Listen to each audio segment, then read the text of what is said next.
My name Mingo White. I was interviewed in Burleson, Alabama. I'm between 85 and 90 years old. I was born in Chester, South Carolina, but I was mostly raised in Alabama. When I was about 4 or 5 years old, I was loaded in a wagon with a lot more people in it. Where I was bound, I don't know. Whatever became of my mammy and pappy, I don't know for a long time. I was told there was a lot of slave speculators in Chester to buy some slaves for some folks in Alabama. I remembers that I was took up on a stand and a lot of people come round and felt my arms and legs and chest and asked me a lot of questions. Before we slaves was took to the trading post, old Martha Crawford told us to tell everybody what asked us if we'd ever been sick, that us had never been sick in our life. Us had to tell 'em all sorts of lies for our Martha or else take a beating. I was just a little thing, took away from my mammy and pappy just when I needed 'em most. The only caring that I had or ever knowed anything about was give to me by a friend of my pappy. His name was John White. My pappy told them to take care of me for him. John was a fiddler, and many a night I woke up to find myself asleep betwixt his legs whilst he was playing for a dance for the white folks. My pappy and mammy was sold from each other too, the same time as I was sold. I used to wonder if I had any brothers and sisters. I had always wanted some. A few years later I found out I didn't have none. I'll never forget the trip from Chester to Burleson. I wouldn't remember so well, I don't guess, 'ceptin' I had a big old sheepdog named Trailer. He followed right in back of the wagon that I was in. Us had to cross a wide stream, what I took to be a river. When we got started across, old Trailer never stopped following. I was watching him close, so if he gived out, I was going to try to get him. He didn't give out. He didn't even have to swim. He just walked along and lapped the water like a dog do. John took me and kept me in the cabin with him. The cabin didn't have no furniture in it like we has nowadays. The bed was one-legged. It was made in the corner of the room, with the legs setting out in the middle of the floor. A plank was run twixt the logs of the cabin and nailed to the front of the bed.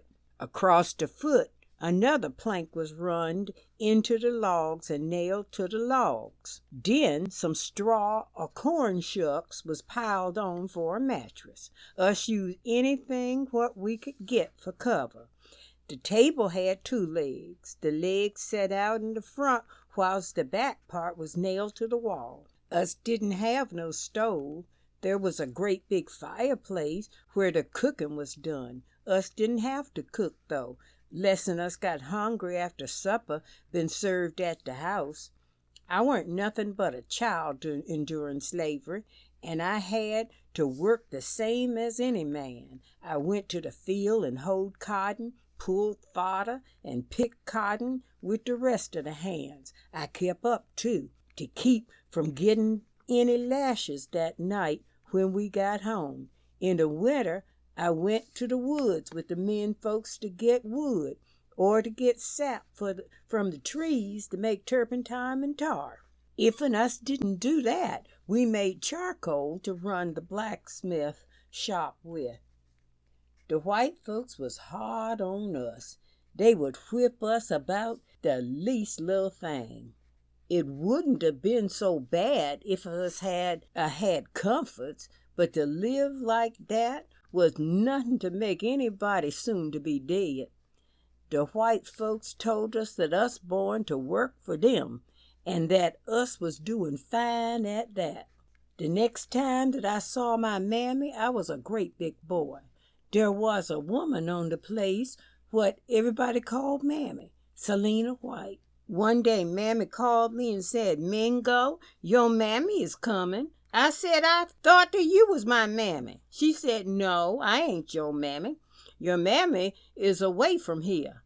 I couldn't believe that, and I had another mammy, and I never thought about it any more. Well, one day I was sitting down at the barn when a wagon come up the lane. I stood round like a child will. When the wagon got to the house, my mammy got out and broke and run to me and throwed her arms round my neck and hugged and kissed me. I never even put my arms round her or nothing of the sort. I just stood there looking at her. She said, "Son, ain't you glad to see your mammy?" I looked at her and walked off. Mammy Selina called me and told me that I had hurt my mammy's feelings and that this woman was my mammy. I went off and studied and begins to remember things. I went to Selina and asked her how long it been since I seen my mammy. She told me that I had been away from her since I was a little child. I went to my mammy and told her that I was sorry I done what I did and that I would like for her to forget and forgive me for the way I act when I first saw her. After I had talked with my real mammy, she told me of how the family had been broke up and that she hadn't seen my papa since he was sold. My mammy never would have seen me no more if the Lord hadn't been in the plan. Tom White's daughter married one of Mr. Crawford's sons. They lived in Virginia. Back then, it was the custom for women to come home whenever their husbands died or quit 'em. Mr. Crawford's son died, and that forced her to come home. My mammy had been her maid, so when she got ready to come home, she brung my mammy with her. It was hard back in them days. Every morning before daybreak, you had to be up and ready to get to the field. It was the same every day in the year except on Sunday, and then we was getting up earlier than the white folks do now on Monday. The drivers was hard, too. They would say whatever they wanted to you, and you couldn't say nothing for yourself. Somehow or another, us had an instinct that we was going to be free. In the event, when the day's work was done, the slaves would be found locked in their cabin praying for the Lord to free them, like he did the children of Israel. If'n they didn't lock up, the marshal or the driver would have heard 'em and whipped 'em. The slaves had a way of putting a wash pot in the door of the cabin to keep the sound in the house. I remembers once old Ned White was caught praying. The drivers took him the next day and carried him to the pigs, what was full stake drove in the ground. Ned was made to pull off all his clothes except his pants and lay down on his stomach between the pigs while somebody strapped his legs and his arms to the pigs. Then they whipped him till the blood run from him like he was a hog. They made all of the hands come and see it, and they said us would get the same thing if us was caught. They don't allow a man to whip a horse like they whipped us in them days. After my mammy come where I was, I helped her with her work. Her task was too hard for any one person. She had to serve as maid to Mr. White's daughter, cook for all the hands, spin and card 4 cuts of thread a day, and then wash. There was 144 threads to cut. If she didn't get all of this done, she got 50 lashes that night. Many a night, me and her would spin and card so she could get her task the next day. No matter what she had to do, the next day she would have to get them cuts of thread, even on wash day. Wash day was on Wednesday. My mammy would have to take the clothes about 3/4 of a mile to the branch where the washing was to be done. She didn't have no washboard like they have nowadays. She had a paddle what she beat the clothes with. Everybody know when wash day was 'cause they could hear the paddle for about 3 or 4 miles. Pow, pow, pow. That's how it sound.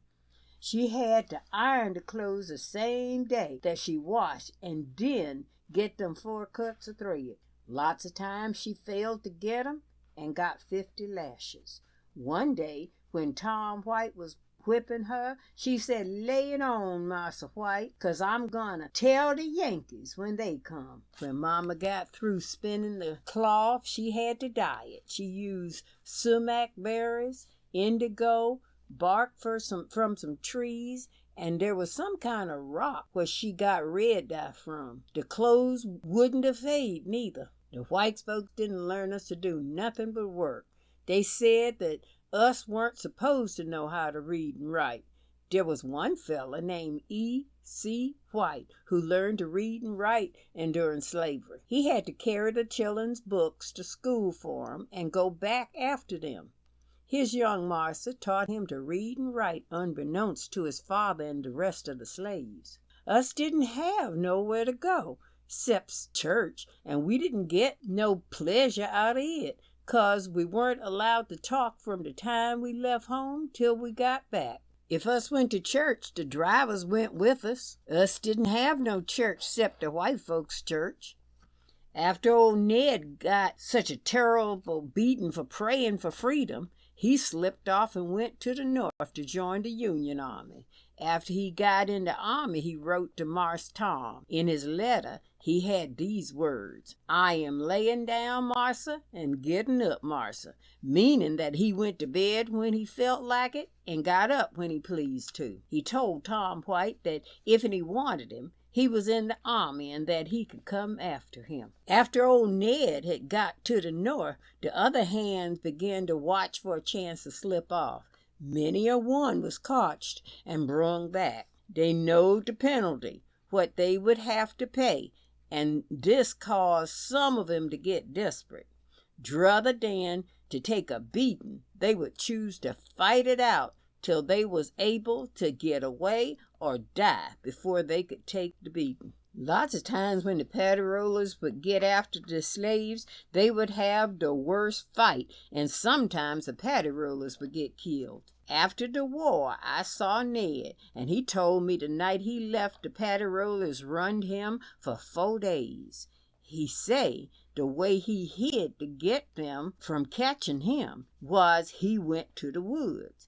The patty rollers come in the woods looking for him, so he just got a tree on him and then followed. They figured that he was heading for the free states, so they headed that way too, and Ned just followed them far as they could go. Then he clumb a tree and hid whilst they turned round and came back. Ned went on without any trouble much. The patty rollers used to be bad. They would run the folks if'n they was caught out after 8 o'clock in the night, if'n they didn't have no pass from the marsa. After the day's work was done, there weren't anything for the slaves to do but go to bed. Wednesday night they went to prayer meeting. We had to be in the bed by 9 o'clock. Every night the drivers come round to make sure that we was in the bed. I heard tell that folks going to bed and then getting up and going to another plantation. On Thursday the hands worked till noon. They had the rest of the time to work their gardens. Every family had a garden of their own.